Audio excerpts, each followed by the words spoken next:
কাকিমা, সব কাজ করা হয়ে গেছে, আমি কি এখন জলখাবার খেতে পারি? ভাইটাও তো জলখাবার খায়নি। হ্যাঁ হ্যাঁ, যা, তুই আর তোর ভাই জল খাবার খেয়ে নে। আর দুপুরে রান্না চড়া। আর শিমলার জামা কাপড়গুলো ভালো করে ধুয়ে দিস, কালকে সকালে আবার ওর স্কুলে যেতে হবে। হ্যাঁ হ্যাঁ, ঠিক আছে কাকিমা। ভাই চল, আমরা জলখাবার খেয়ে নি। জলখাবার খেয়ে তুই একটু পড়তে বসিস, কেমন? কেন? ও পড়তে কেন বসবে? ওর কি কাজ নেই যে ও পড়বে? আমার বাড়িতে থাকতে হলে কোনো পড়াশোনা চলবে না। শিমুল শোন, জলখাবার শেষে তুই জঙ্গলে যাবি কাঠ কাটতে। ঠিক আছে কাকিমা, তবে তাই হবে। আমি জঙ্গল থেকে জ্বালানি কাঠ কেটে এনে তারপর পড়তে বসতে পারি। না, তুই আর তোর বোন পড়াশোনা করতে পারবি না। আমি তোদের দুজনকে খেতে দিই, এটাই তো যথেষ্ট। আর আমি তোদের জন্য কোনো খরচ করতে পারবো না। আমার কথা তো তোরা বুঝতে পারছিস। যা, এবার ঘরে যা। শিলু আর তার ভাই জলখাবার শেষ করে ঘরে যায়।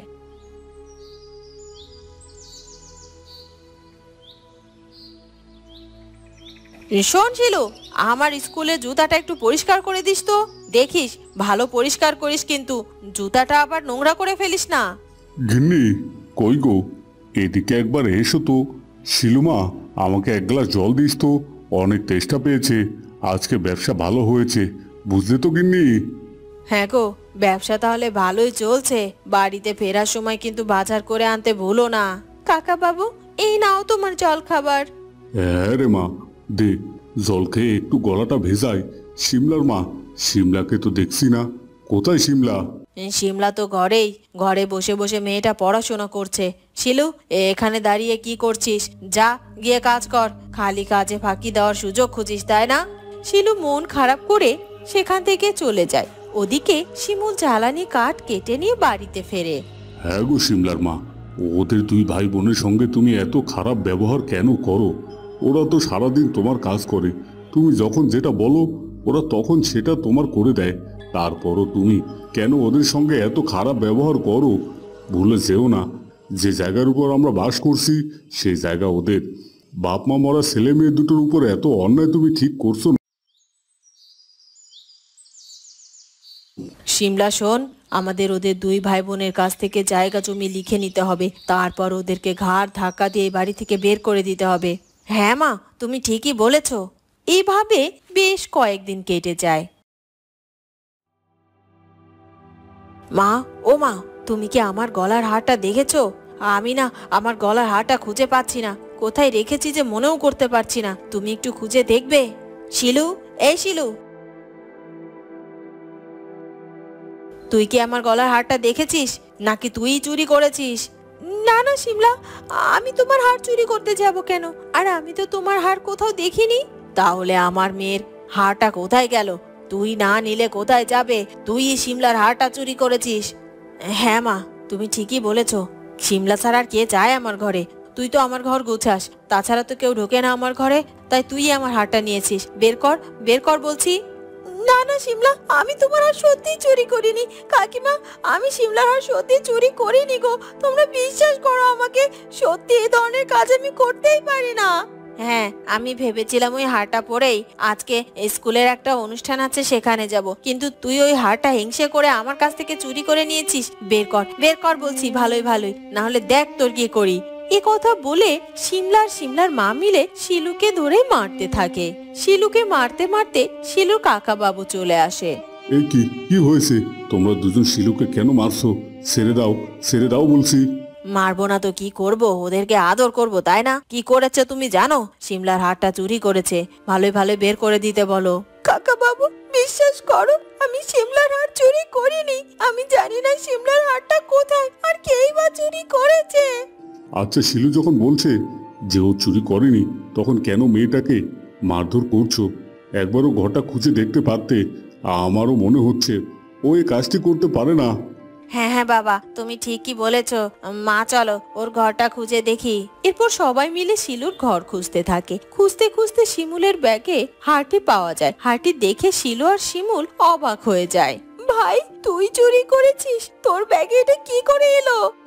না না দিদি, তুই বিশ্বাস কর, আমি চুরি করিনি। আমি সত্যি বলছি, আমি শিমলা দিদির হারটা চুরি করিনি। চুরি করিসনি? হাট আর কি পা গজিয়েছে যে হাঁটতে হাঁটতে তোর ব্যাগের মধ্যে চলে এসেছে? মিথ্যা বলার জায়গা পাস না তাই না তোরা দুই ভাই বোন? আজই তোরা দুই ভাই বোন এই বাড়ি থেকে বেরিয়ে যা, আমার বাড়িতে চোরের কোনো জায়গা নেই। আমি যদি শিমুলের ব্যাগে আগে থেকে সিমলার হাটই না রাখতাম তাহলে ওদেরকে বিদায় করতেই পারতাম না।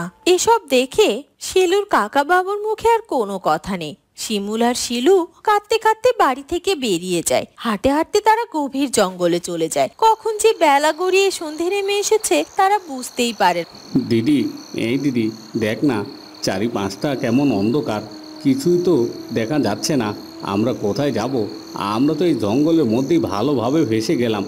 আমরা এখন এই জঙ্গল থেকে কিভাবে বের হব? অন্ধকারে তো কিছুই দেখা যাচ্ছে না। দিদি, আমার বড্ড ভয় করছে রে। দিদি, যদি কোনো হিংস্র জানোয়ার আমাদের উপর আক্রমণ করে? না রে ভাই, ভয় পাস না, আমি থাকতে তোর কোনো ক্ষতি হবে না। তোর এই দিদি আছে না, আমরা আজ রাতটাই জঙ্গলেই কাটিয়ে দেব। জানি একটু কষ্ট হবে, কিন্তু কি করব বলতো? অন্ধকারে তোর কোথাও কিছু দেখতে পাচ্ছি না, তাছাড়া কোথায় যাব তাও জানি না। এরপর শিলু আর শিমুল একটি গাছের নিচে বসে সারা রাত কাটিয়ে দেয়। ওরা একটা সময় ঘুমিয়ে পড়ে। হঠাৎ পাখির ডাকে তাদের ঘুম ভাঙে। ভাই ওঠ, দেখ সকাল হয়ে গেছে। হ্যাঁ রে দিদি, উঠি। কখন যে বসে থাকতে থাকতে ঘুমিয়ে পড়েছি বুঝতে পারিনি। এই দিদি শোন না, আমার না বড্ড ক্ষুধা লেগেছে রে। কি খাই বলতো?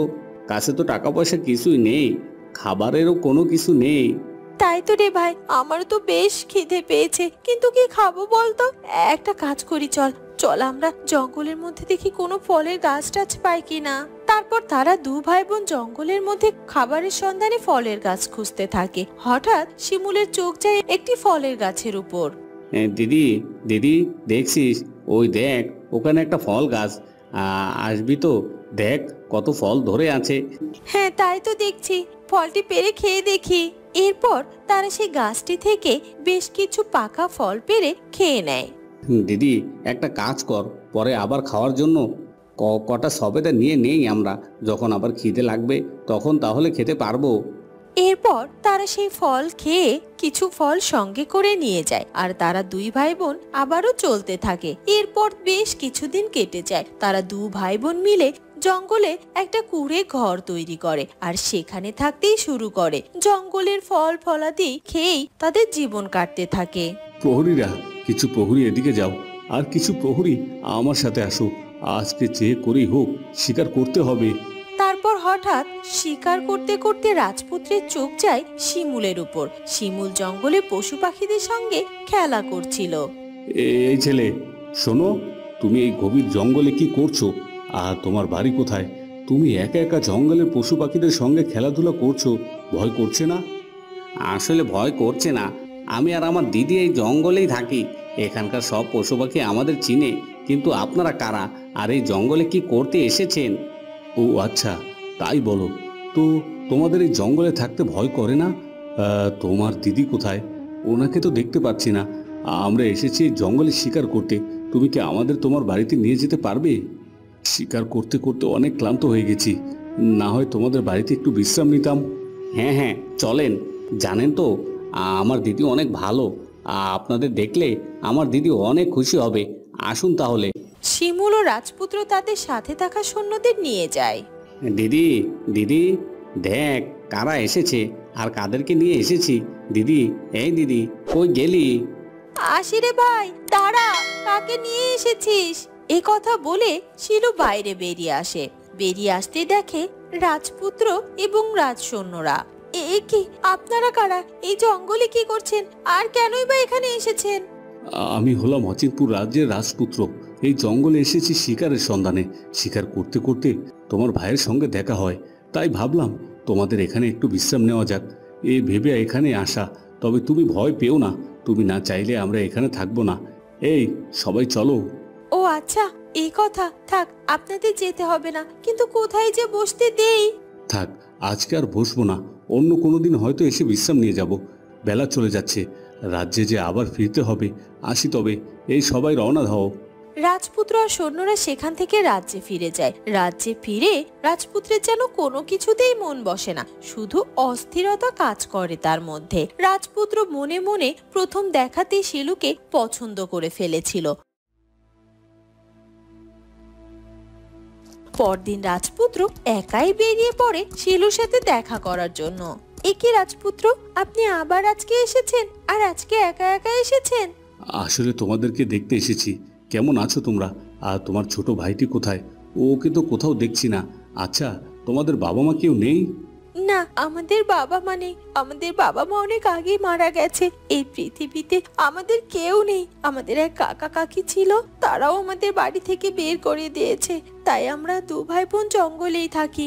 ভাই হয়তো কোথাও ফল পাড়তে গেছে। গাছের ফল ফলাদি খেয়েই তো আমাদের জীবন কাটে। ও, এই কথা। আচ্ছা, আমি যদি সাথে করে তোমাদেরকে আমার রাজ্যে নিয়ে যাই, তাহলে কি যাবে আমার সাথে? না না না, কেন আপনার সঙ্গে যাব আপনার রাজ্যে? আমরা এখানেই ভালো আছি, এখান থেকে কোথাও যেতে চাই না। আপনি চলে যান, আর কখনো এই জঙ্গলে আসবেন না, এমনকি আমার সাথে দেখা করতেও আসবেন না। যান, চলে যান এখান থেকে। তুমি রাগ করছো কেন? অবশ্যই আমি এখান থেকে চলে যাব, কিন্তু তার আগে আমার কিছু কথা ছিল। কথাগুলো না বলে, উত্তর না দিয়ে আমি এখান থেকে কোথাও যাব না। কি কথা? আমি আপনার কোনো কথা শুনতে পারবো না, আর কোনো কথার উত্তরও দিতে পারবো না। আপনার সাথে আমার কোনো কথাই নেই। না, আমি এখানে থাকতে আসিনি।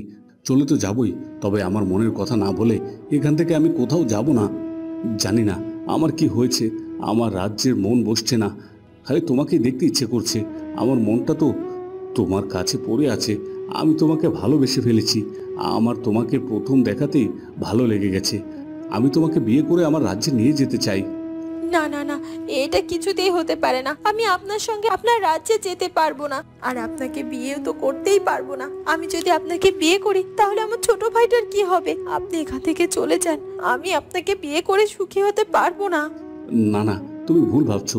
তোমার ভাইও তোমার সঙ্গে আমার রাজ্যে থাকবে। তোমার ভাই তো আমার ভাই। তুমি একটিবার রাজি হয়ে যাও না, দয়া করে। আড়াল থেকে শিমুল রাজপুত্র আর তার দিদি সব কথা শোনে। দিদি, রাজপুত্র ঠিকই বলেছে। তুই রাজি হয়ে যা। আমি সব কিছু শুনেছি তোদের কথা। দিদি, তুই রাজি হয়ে যা। তুই আর অমত করিস না। চল না দিদি, রাজপুত্রের সঙ্গে আমরা রাজপুত্রের রাজ্যে যাই। ওখানে ভালোভাবে জীবন যাপন করতে পারবো। দুবেলা তো ভালো মন্দ খেতে পারবো। বল, ফল ফলাদি খেয়ে তো আর থাকতে হবে না। প্রত্যেকদিন একই ফল ফলাদি খেতে আর ভালো লাগে না। তুই রাজি হয়ে যা দিদি, বল না। তুই যাবি রাজপুত্রের সঙ্গে? এই শিলু, তুমি রাজি হয়ে যাও। তোমার ভাইয়ের মুখটির দিকে তাকিয়ে একবার হলেও রাজি হয়ে যাও। শিলু ভাইয়ের কথা চিন্তা করে, কিন্তু মনে মনে রাজপুত্রকে পছন্দও করে সে। শিলু রাজি হয়ে যায়। তো রাজপুত্রের উপর বিশ্বাস করে শিলু বিয়েতে রাজি হয়ে যায়। আর শিলুকে নিয়ে রাজপ্রাসাদে রাজপুত্র ফিরতেই অচিনপুরের রাজা অনেক রেগে যায়। কিন্তু যখন রাজপুত্র শিলুর ব্যাপারে পুরো ঘটনা তাকে খুলে বলে, তখন রাজা খুশি মনে ছেলে আর ছেলের বউকে মেনে নেয়। কারণ রাজা ছিল অনেক সৎ, সে কখনো কারো দুঃখ সহ্য করতে পারতো না। রানী, শুনছো? বরণ ডালাটি নিয়ে এসো। ছেলের বউ ও ছেলেকে বরণ করে নাও। এরপর থেকে শিলু এবং তার ছোট ভাই অচিনপুরের রাজপ্রাসাদে থাকতে শুরু করে, এবং শিলু এবং রাজপুত্র সুখে শান্তিতে জীবন যাপন করতে থাকে। বন্ধুরা, কেমন লাগলো আমাদের আজকের গল্পটি? যদি ভালো লাগে তাহলে অবশ্যই আমাদের চ্যানেলটিকে সাবস্ক্রাইব করে দিও। দেখা হবে নতুন কোনো গল্প নিয়ে। ধন্যবাদ।